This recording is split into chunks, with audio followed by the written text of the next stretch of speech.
History is a brutal war fought not with armies but with tax collectors.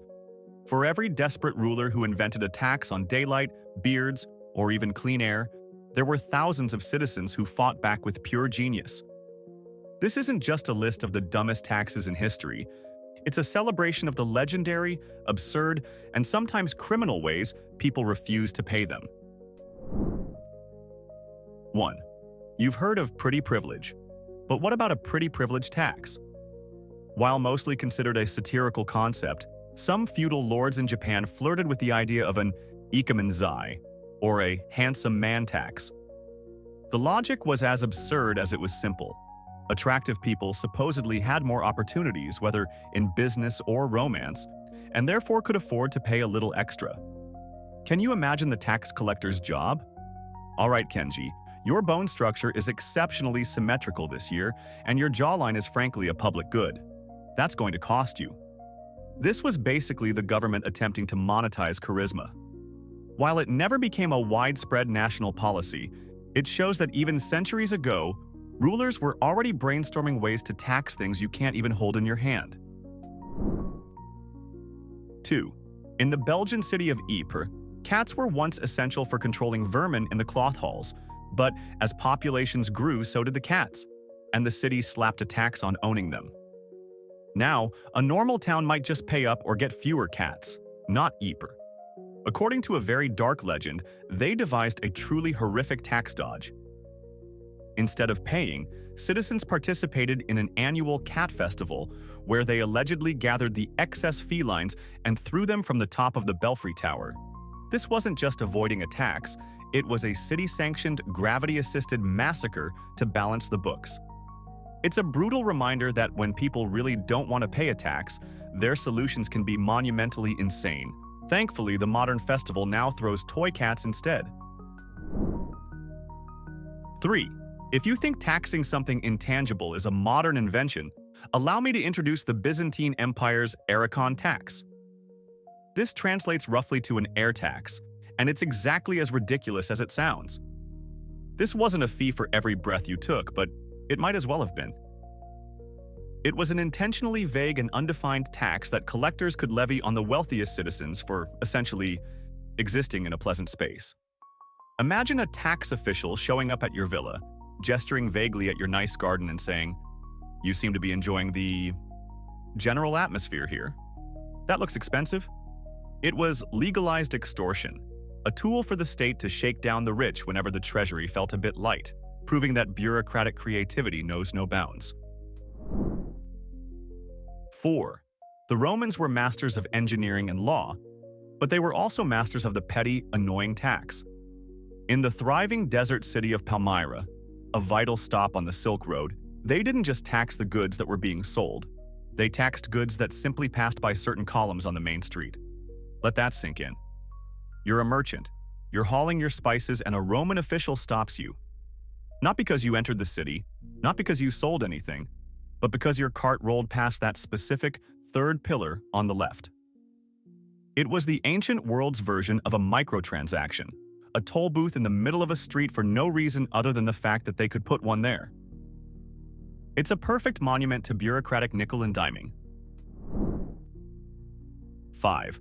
Roman Emperor Vespasian was a man who never saw a source of revenue he didn't like.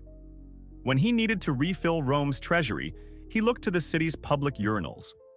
He placed a tax on the collection of urine, a substance that was surprisingly valuable. Tanners used it for processing leather, and launderers used the ammonia to clean togas. When his own son, Titus, expressed disgust at the idea of making money from human waste, Vespasian famously held a gold coin under his nose and asked if it smelled. When Titus said no, Vespasian replied, "And yet it comes from urine." This gave us the legendary phrase, pecunia non olet, or money does not stink. A truly golden shower of an idea for the state's finances. 6.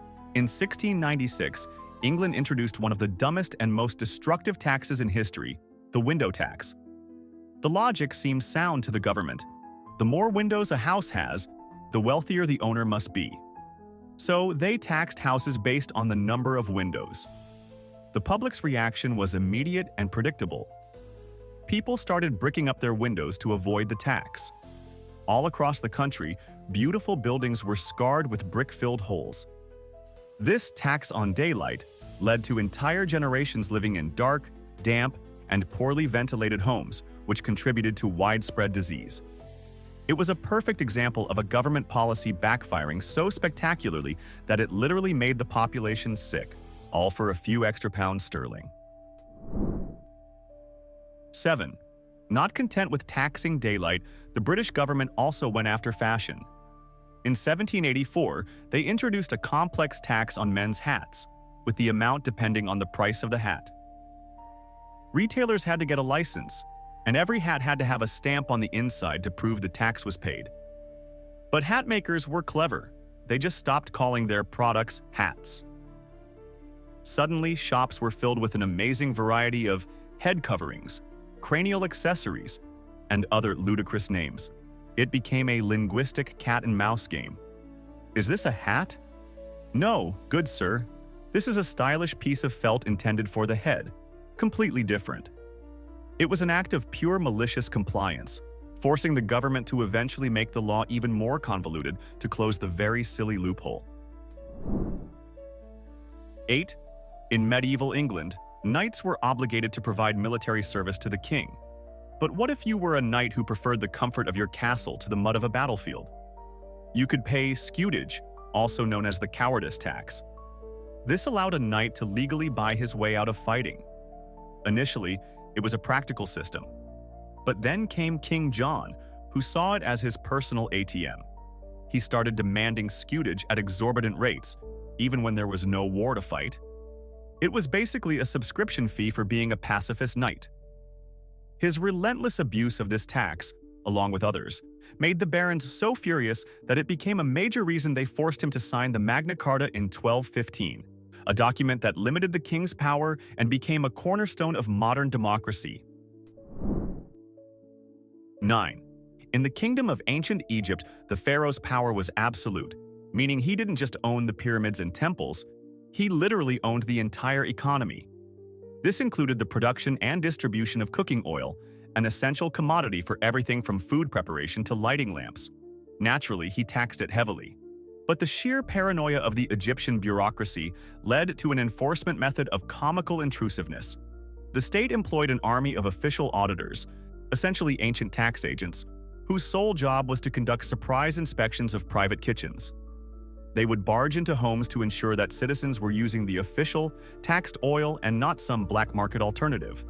They would even check to see if a household was illegally reusing spent oil to avoid buying more. Imagine that scene. You've just finished dinner, and a government official is sniffing your skillet, judging your level of thriftiness as a crime against the state. 10. Few taxes in history scream arrogant abuse of power, quite like the Ottoman Empire's infamous dish kirası, or teeth tax.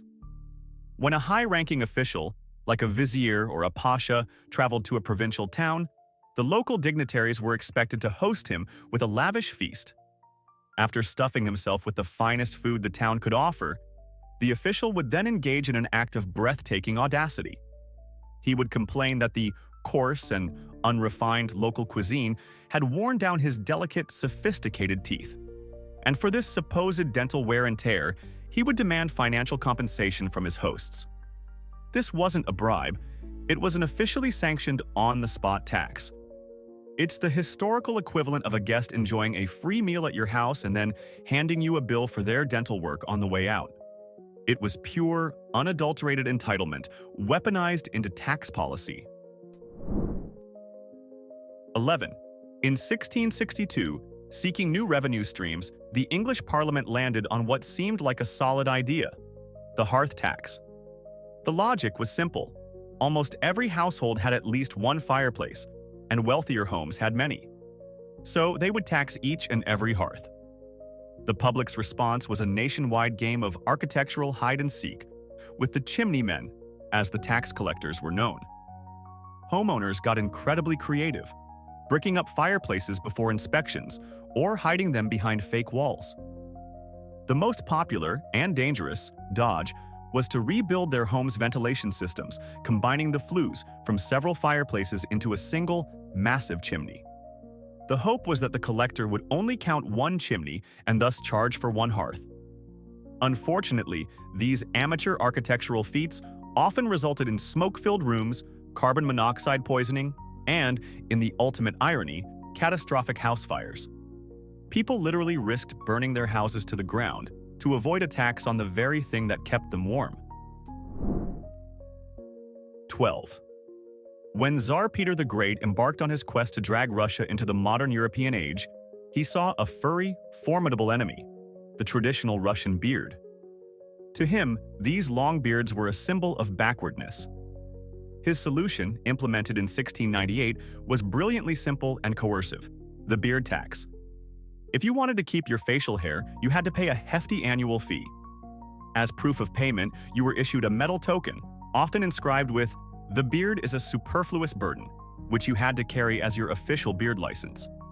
While nobles and merchants in the cities were forced to comply or shave, the vast peasant population developed a brilliant workaround. They realized they didn't need to be clean-shaven in their villages, so they simply paid the tax as a one-time toll whenever they had to enter a city, effectively turning the annual subscription into a pay-per-visit service. 13. There are unpopular taxes, and then there is the French gabelle, a tax so universally hated that it fueled centuries of rage and contributed to the French Revolution. The gabelle was a state monopoly on salt, a substance that wasn't a luxury but an absolute necessity for preserving food in a world without refrigeration. The government controlled its price and forced every citizen over the age of 8 to buy a minimum amount per year at an inflated rate. This led to a massive black market and brutal punishments for smugglers. The most clever citizens exploited a tiny loophole. Salt intended for livestock was sold untaxed.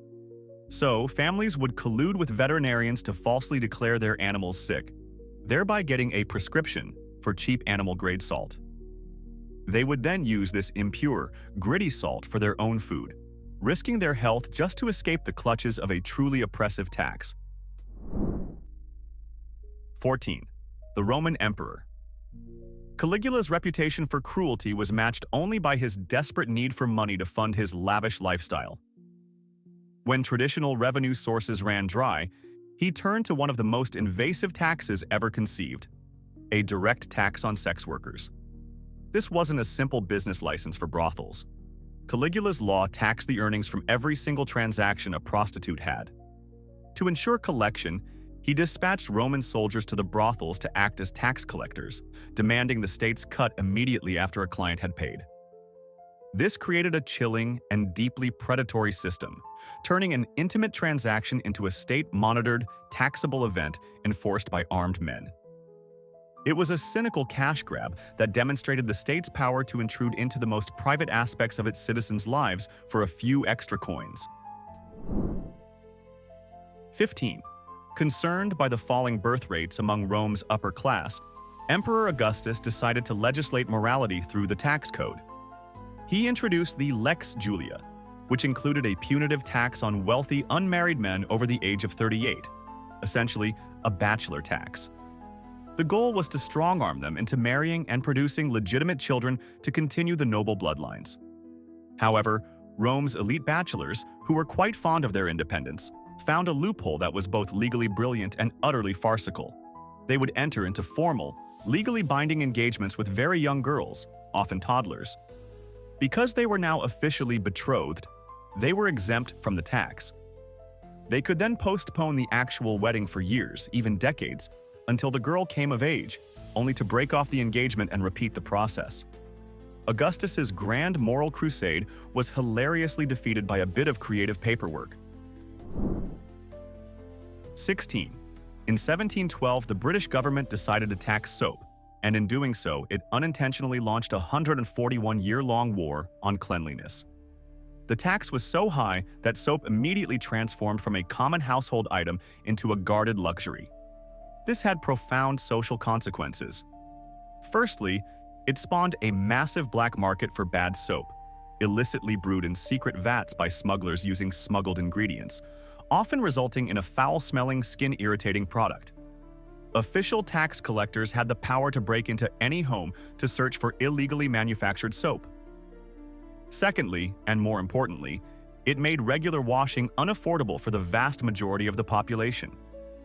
For over a century, Britain became a significantly dirtier, smellier, and less healthy country, with the tax on soap directly contributing to the squalor and disease that characterized the era.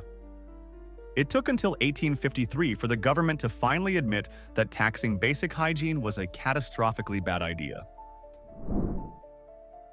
17. If you've ever wondered why so many of the historic houses in Amsterdam are famously tall and narrow, the answer lies in a clever act of tax evasion. During the Dutch Golden Age, the verpanding tax was a property tax that was calculated, in part, based on the width of a building's facade.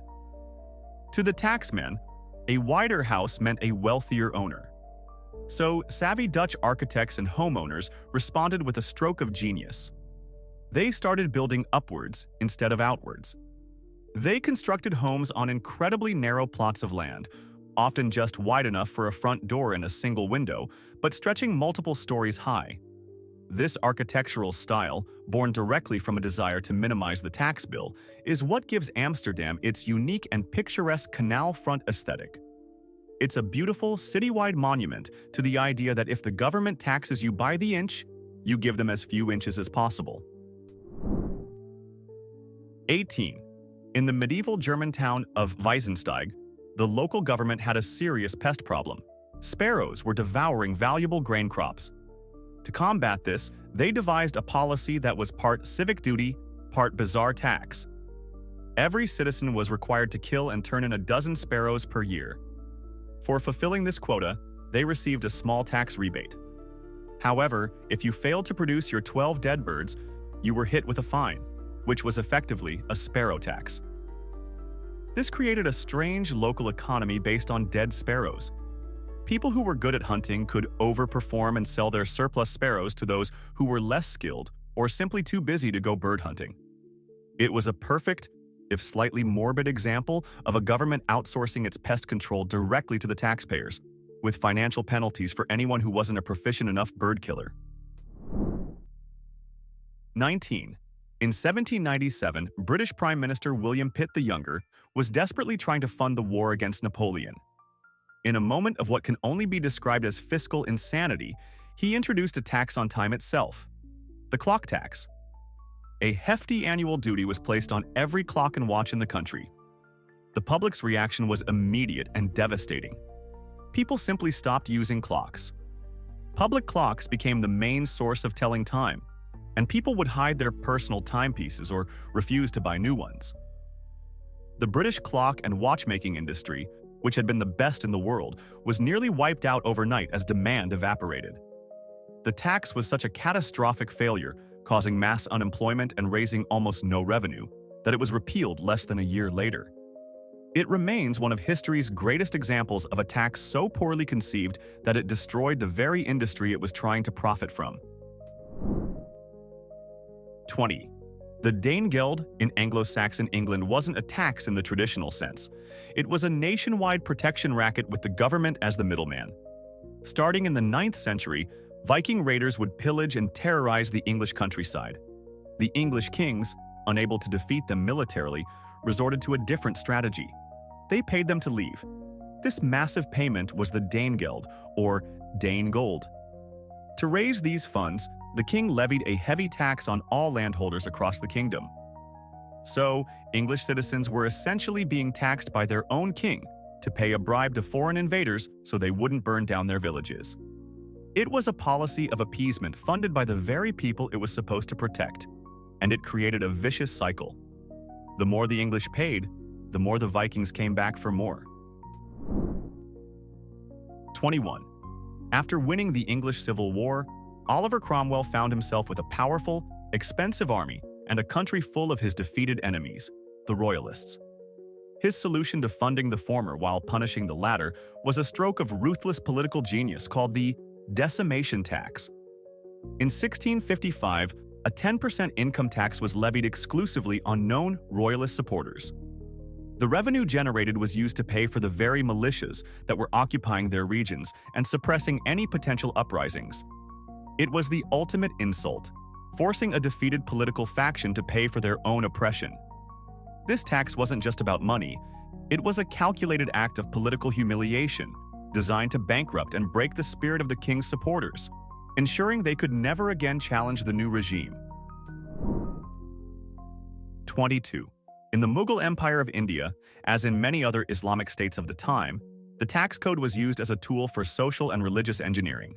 The jizya was a per capita yearly tax levied on non-Muslim subjects living under Mughal rule. While it was theoretically a fee in exchange for military protection and the right to practice one's own faith, it also created a powerful financial incentive for conversion. For a poor family, the burden of paying the jizya every year could be substantial. Converting to Islam would instantly eliminate that tax liability. While many people held steadfast to their beliefs, it's undeniable that for some, the decision to convert was purely an economic one. It was a system where changing your eternal soul could directly benefit your earthly wallet, making it one of history's most spiritually significant tax dodges. 23. Ancient Rome was famous for its monumental engineering projects, but none was more vital to the city's health than the Cloaca Maxima, the greatest sewer. This massive sewer system was one of the world's earliest, and it was a public works masterpiece. But, of course, it wasn't free. To fund its construction and maintenance, the Roman state levied a special sewer tax on the citizens. It was one of the first known examples of a tax specifically for sanitation services. While nobody enjoys paying taxes, this was likely one of the few that citizens could see and smell the direct benefits of. Every time they weren't wading through filth and waste on the streets, they had the Cloaca Maxima tax to thank. It established a principle we still live by today. If you want to live in a civilized, non-smelly city, you have to pay for the plumbing. 24. In medieval England, two of the most crucial sources of royal income were tonnage and poundage. Tonnage was a tax on every imported ton, or large cask, of wine. Poundage was an ad valorem tax, a percentage of the value of all other imported and exported goods. For centuries, Parliament would grant this right to the king, but the rates were high and merchants were crafty. This tax system single-handedly created a golden age for smuggling along England's vast coastline.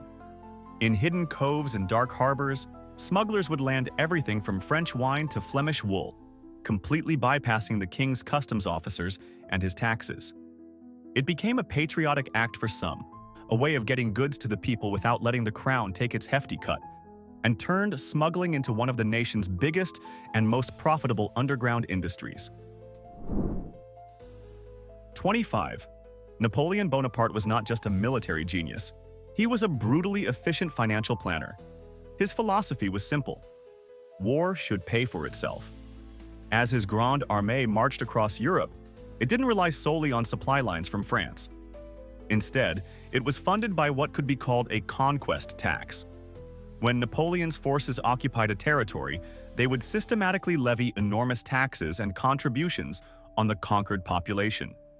Art treasures were plundered from museums, state treasuries were emptied, and heavy duties were imposed on the locals. This was, in essence, a tax for having lost a war against him.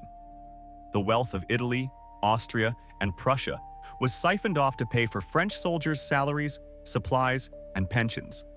It was a terrifyingly effective system that forced Napoleon's enemies to finance their own subjugation, turning conquest into a profitable, self-sustaining enterprise.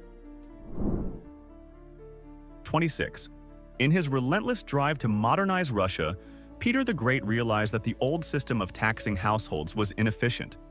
Some households had many people, others had few, making it unfair. His solution, introduced in 1718, was the soul tax. This was a poll tax levied on every single male soul in the Russian Empire, from infants to the elderly. But this seemingly logical system created a grim incentive for the peasantry. The government conducted a census to count the souls, and that number was fixed until the next census, years later. Families had to keep paying the tax for every male listed, even if they had died. This led to a widespread practice of concealing deaths from the authorities for as long as possible. On the flip side, they also hid the births of new baby boys, knowing that reporting a new soul would mean a new tax burden for life. 27. The English poll tax of 1377 was a masterclass in how to infuriate an entire nation in one swift move. In need of funds for the war with France, the government of the young King Richard II introduced a flat tax of 1 groat, a day's wage for a laborer, on every single person over the age of 14, regardless of their wealth or income. The rich barely noticed it, but for the poor peasant class it was a crippling burden. The widespread outrage and refusal to pay led to one of the most significant popular uprisings in English history, the Peasants' Revolt of 1381. Led by figures like Wat Tyler, furious mobs marched on London, burning down tax records and hunting down government officials. Though the revolt was eventually crushed, it was a violent and visceral reaction against a tax that was perceived as fundamentally unjust, proving that a single, poorly designed tax could bring a kingdom to its knees. 28. In 1784, the British government was, as usual, looking for ways to finance its wars, this time with America.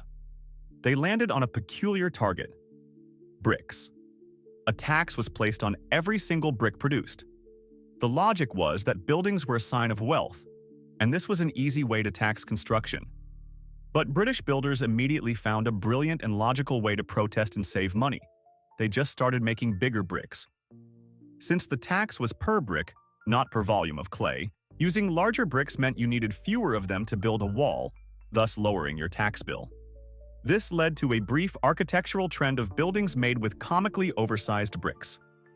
The government, not to be outsmarted, quickly retaliated by introducing a new law that set a maximum size for a legal brick, effectively closing the loophole. It was a short-lived but glorious battle of wits between the taxman and the bricklayer. 29. During China's Ming dynasty, a significant source of imperial revenue came from the gate tax.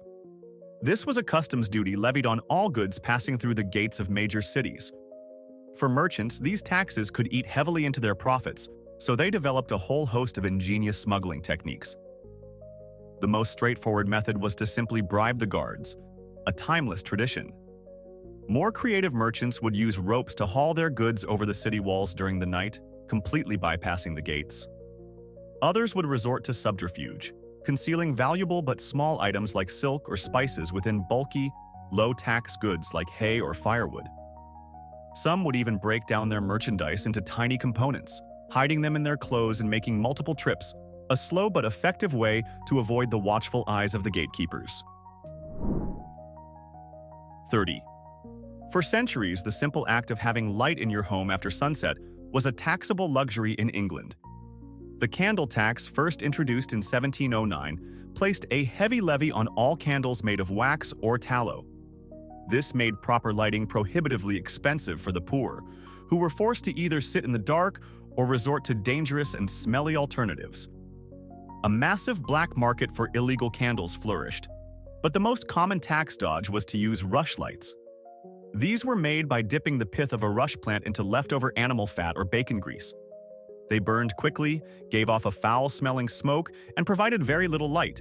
But they weren't technically candles, and therefore they were tax-free. For over a century, the government's tax on light forced millions to live in a dim, greasy, and stinking world. 31. In 1791, the newly formed United States government needed to pay off its Revolutionary War debt. Treasury Secretary Alexander Hamilton's solution was the first federal tax on a domestic product, whiskey. But this wasn't just a tax on a drink. It was an attack on the entire economy of the western frontier. For farmers in places like western Pennsylvania, turning their grain into whiskey was the only practical way to get it to market over the mountains. Whiskey was so common, it was used as a form of currency.